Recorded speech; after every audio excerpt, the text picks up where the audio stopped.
Assalamualaikum warahmatullahi wabarakatuh. Anak-anak sedang menyaksikan channel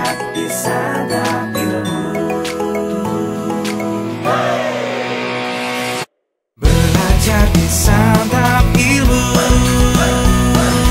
Banyak video baru yang selalu terkasih menemanimu. Ayo belajar di Santap Ilmu. Selamat pagi, sahabat hebat semuanya. Kita jumpa lagi di channel YouTube Santap Ilmu bersama saya Vivik Victoria dari SMPN 1 Gempol. Saya akan menyampaikan sistem pencernaan pada manusia.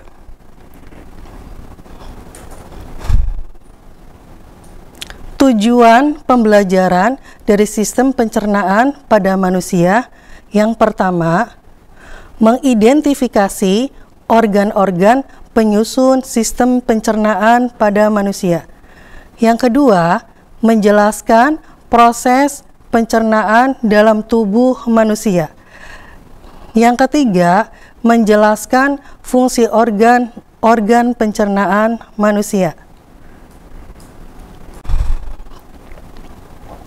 Sistem pencernaan pada manusia itu membutuhkan zat makanan. Zat makanan disebut juga biomolekul karena merupakan senyawa atau molekul kimia yang dibutuhkan untuk dapat hidup dengan baik. Bio artinya hidup, sedangkan molekul artinya senyawa. Zat makanan tersebut dapat dikelompokkan menurut jumlahnya yang dibutuhkan oleh makhluk hidup baik secara mikro maupun secara makro. Karbohidrat atau zat hidrat arang merupakan sumber energi bagi tubuh. Fungsinya, karbohidrat yaitu menghasilkan energi berupa cadangan atau tenaga bagi tubuh dan mempertahankan suhu tubuh. Apa saja sih sumber karbohidrat itu? Ada gandum, ada nasi, ada jagung, dan ketela pohon. Itu salah satu contoh dari sumber karbohidrat.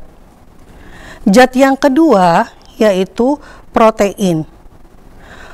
Protein merupakan makromolekul yang terdiri dari rantaian asam amino.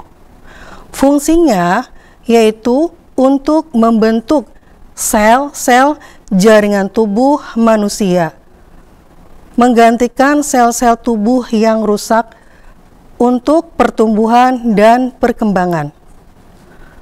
Sumber protein itu dibagi menjadi dua, yaitu sumber protein hewani, yaitu dari hewan, contohnya seperti daging, ikan, susu, kuning telur.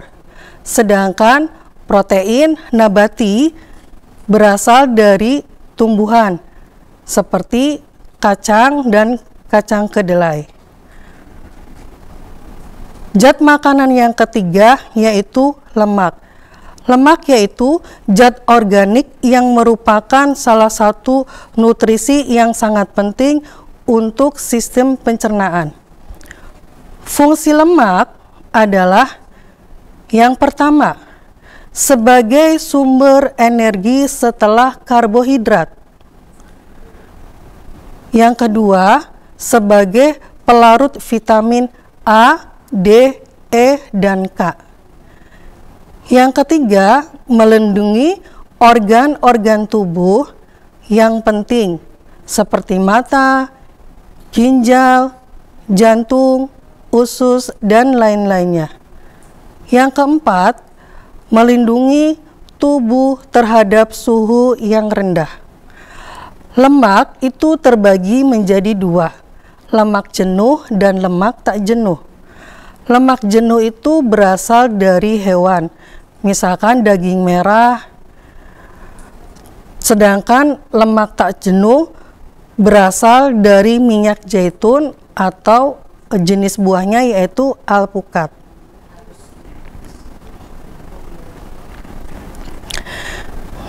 Zat yang selanjutnya yaitu vitamin. Macam-macam vitamin itu dimulai dari vitamin A, vitamin B, vitamin C, vitamin D, E, vitamin K. Yang pertama itu vitamin A. Vitamin A itu menjaga kesehatan mata, meningkatkan daya tahan tubuh, mencegah penyakit rabun senja, dan penyakit serofatmia.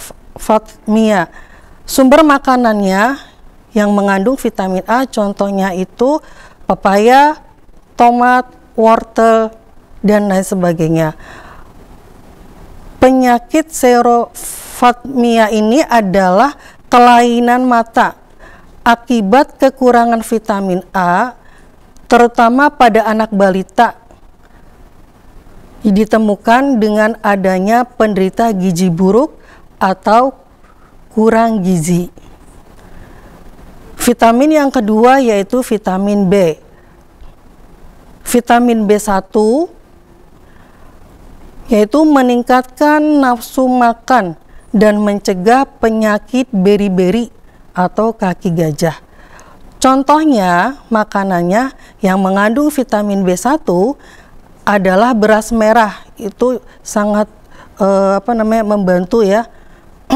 Terus yang kedua itu daging, susu, hati, kacang hijau, bekatul.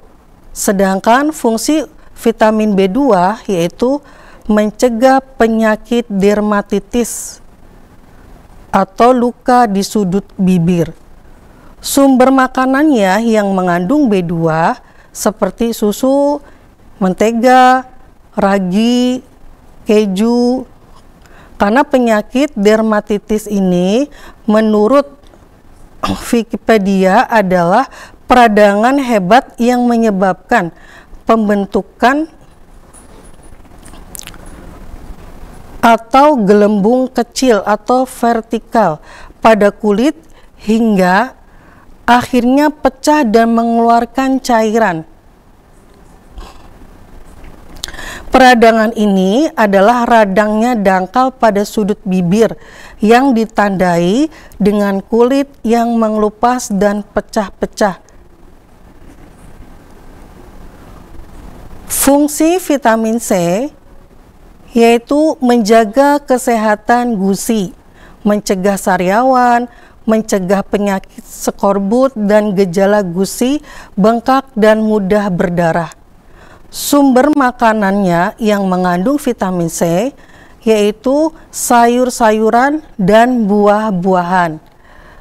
Contohnya jeruk, pepaya, tomat, dan cabai.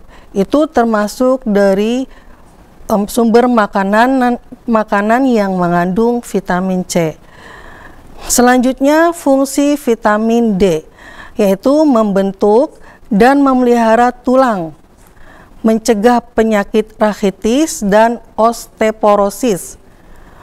Sumber makanannya yang mengandung vitamin D yaitu minyak ikan, kuning telur, mentega ikan, dan susu.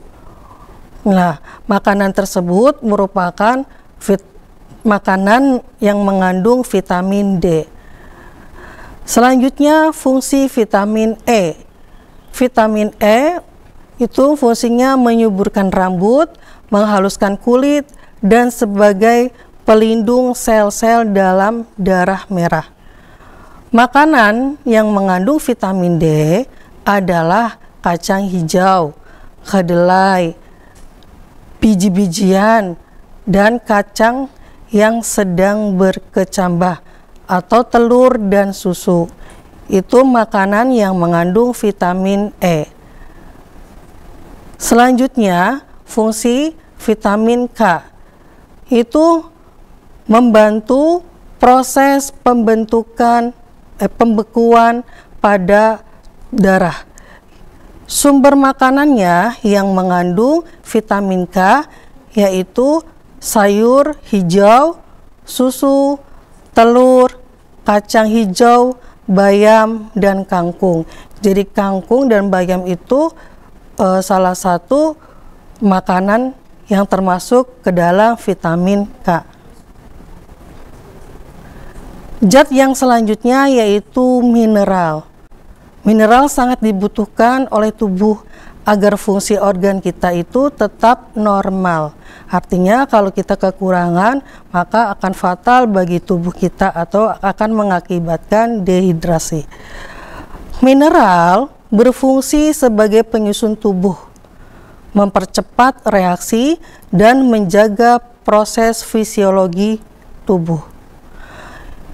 Mineral banyak terdapat pada daging, sayur, buah-buahan, susu, keju, dan lain sebagainya.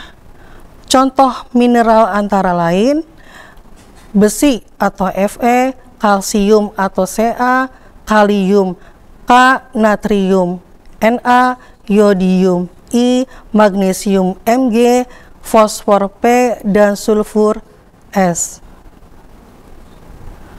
Syarat-syarat makanan yang baik yaitu makanan yang bergizi.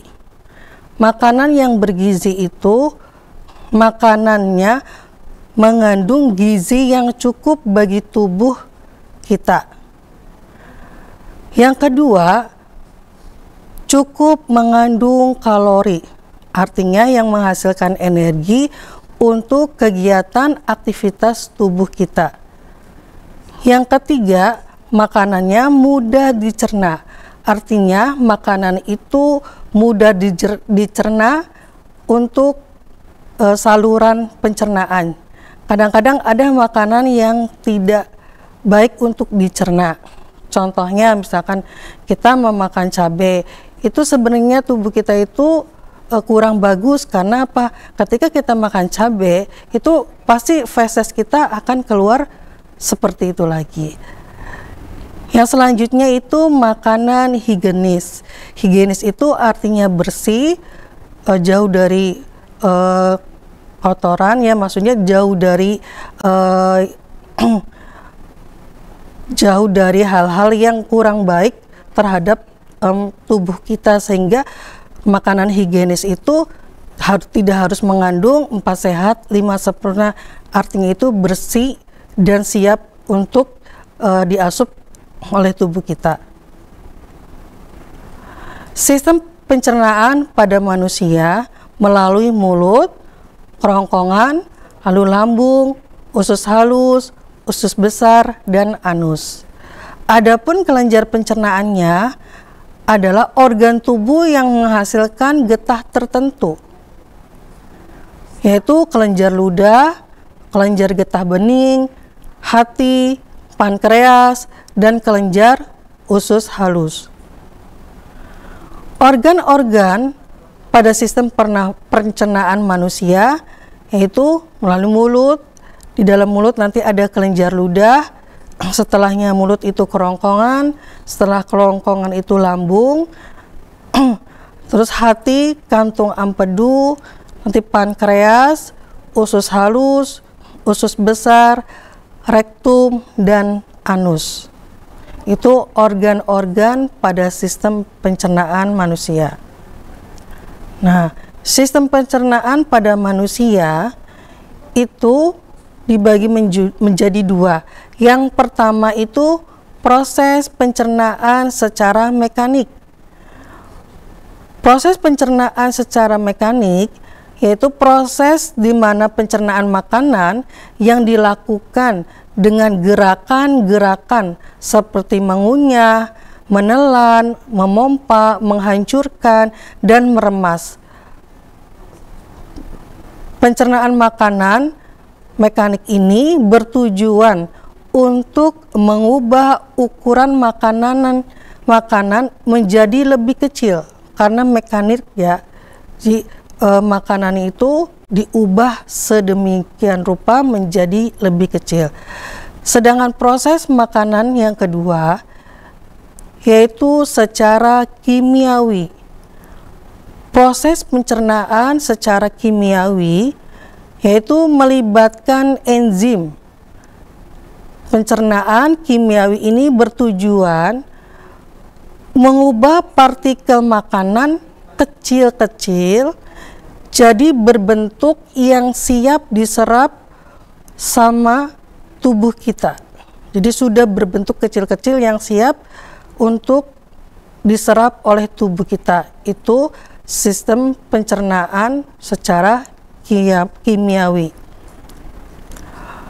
Lalu di sini ada pankreas, hati, dan empedu. Hati adalah organ pelengkap dengan sistem pencernaan karena akan membentuk cairan empedu yang diperlukan dalam proses pencernaan. Empedu tersebut lalu akan ditampung di kantung empedu sebelum digunakan di usus halus. Sedangkan pankreas berfungsi untuk memproduksi atau menghasilkan enzim pencernaan untuk mencerna karbohidrat, protein, lemak di dalam usus halus. Sistem pencernaan itu dimulai dari mulut, ya. Mulut berfungsi sebagai tempat masuknya makanan, dimulai proses pencernaannya. Di dalam mulut itu terdapat gigi. Ada gigi, ada lidah, dan ada kelenjar ludah atau saliva. Gigi itu dibedakan menjadi 3, yaitu gigi taring, gigi seri, dan gigi geraham. Gigi taring fungsinya itu untuk merobek makanan, sedangkan gigi seri itu untuk menggigit atau memotong makanan. Gigi geraham fungsinya untuk mengunyah makanan menjadi yang lebih kecil lagi atau menghaluskan makanan. Itu fungsi dari gigi. Sekarang lidah. Makanan ketika masuk di dalam mulut itu tidak terlepas dengan kegiatan lidah. Merasakan makanan itu manis, pahit, atau asin. Makanan itu masuk dengan rasa yang manis atau yang asin, itu yang merasakan di ujung lidah. Sedangkan makanan yang terasa masam itu yang merasakan di tengah lidah. Sedangkan makanan yang merasakan pahit itu berada di pangkal lidah.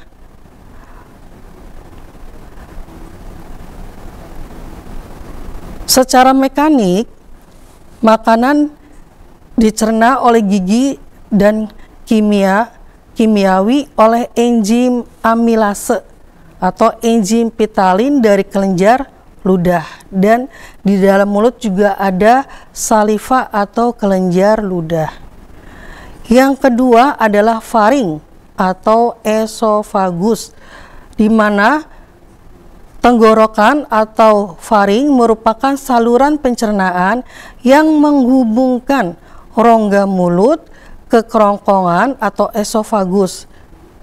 Makanan yang sudah ditelan dari mulut masuk ke kerongkongan atau faring itu diteruskan ke kerongkongan. Pada dinding kerongkongan terjadi gerak peristaltik, yaitu gerak meremas-remas dan mendorong makanan dari kerongkongan menuju ke lambung. Yang selanjutnya yaitu lambung. di mana lambung terjadi pencernaan kimiawi, di mana makanan dicerna oleh enzim dalam getah lambung yang dihasilkan oleh sel kelenjar dan dinding lambung. Setelah diproses melalui pencernaan di lambung, makanan akan perlahan-lahan didorong masuk ke usus halus. Setelahnya lambung, usus halus atau duodenum. Duodenum, usus 12 jari, berfungsi sebagai tempat pencernaan makanan secara kimiawi.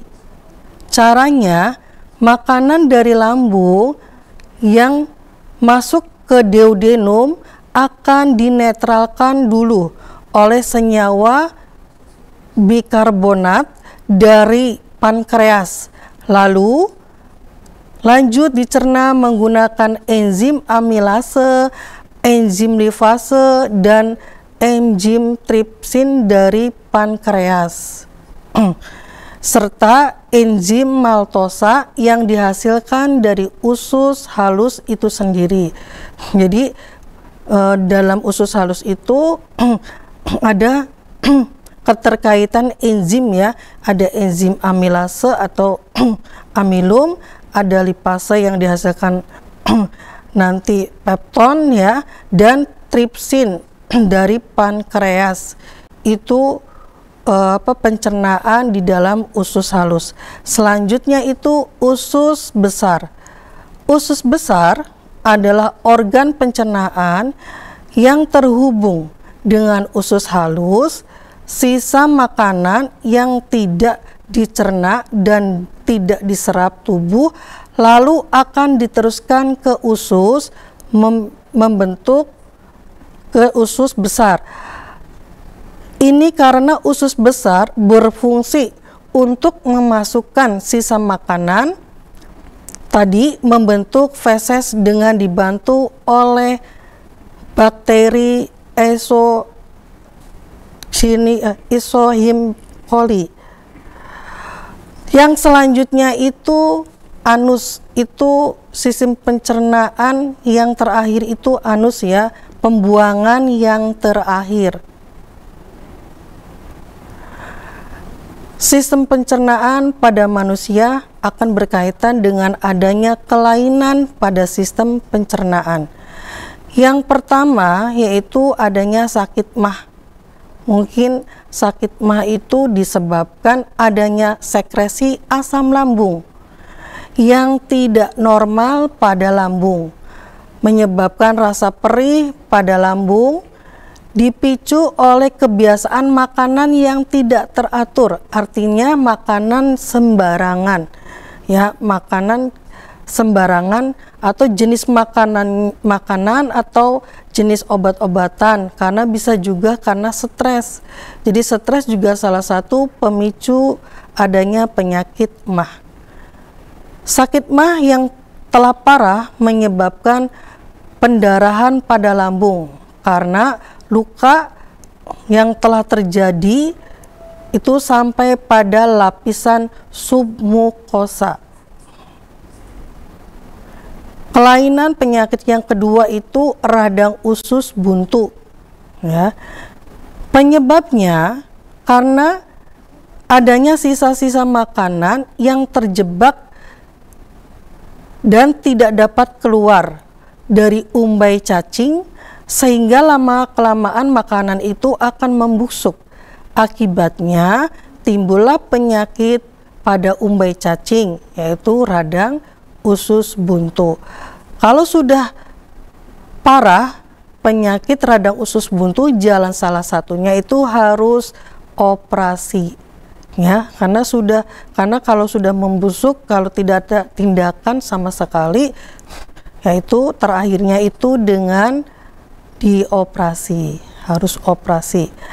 Yang selanjutnya itu konstipasi ya, atau sembelit, adalah gangguan yang terjadi karena feses yang berbentuk keras dan kering sehingga sulit untuk dikeluarkan.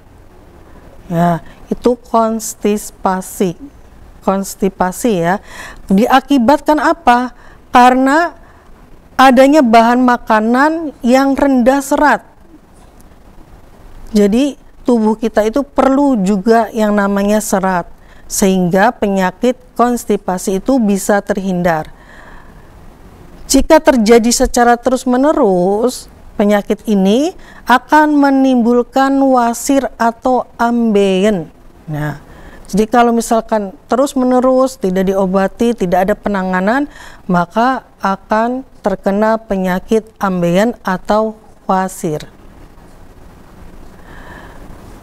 Penyakit selanjutnya yaitu diare, ya, adalah sebuah penyakit di mana tinja atau feses berubah menjadi lembek atau cairan yang biasanya terjadi paling sedikit 3 kali dalam 24. Jadi sudah fesesnya itu sudah lembek atau berbentuk cairan. Kalau misalkan dalam 24 jam sudah 3 kali, harus kita waspadai. Gejalanya apa? Gejala yang biasanya ditemukan yaitu buang air besar secara terus-menerus. Artinya bolak-balik ya, bolak-balik berapa kali ke WC atau ke jamban. Disertai dengan mulas yang berkepanjangan, dehidrasi, mual dan muntah, yaitu diare. Jadi mulasnya itu panjang dan kekurangan cairan tubuh juga. Karena apa? Karena hilang cairannya keluar melalui feses tersebut. Mual juga dan muntah, itu penyakit diare. Penyakit yang selanjutnya itu gastritis, merupakan inflamasi atau radang yang terjadi pada mukosa dinding lambung. Kelainan sistem pencernaan ini bersifat akut dan kronis, ya. Gastritis dapat terjadi karena kelebihan asam yang diproduksi oleh lambung, sehingga menyebabkan iritasi di selaput lendir lambung. Jadi lambungnya itu sudah terluka ya, selaput lendir sudah terluka, selaput dari lambung tersebut. Itu penyakit gastritis. Yang selanjutnya itu penyakit sariawan. Nah, penyakit sariawan ini adalah alat pencernaan yang terganggu atau terserang oleh sariawan adalah biasanya mulut ya, karena mulut atau bibir dan gusi, dan bisa juga di lidah. Ketika terkena sariawan, bibir dan lidah sepertinya terluka dan terasa perih, khususnya saat mengunyah makanan. Itu sariawan. Yang selanjutnya hepatitis.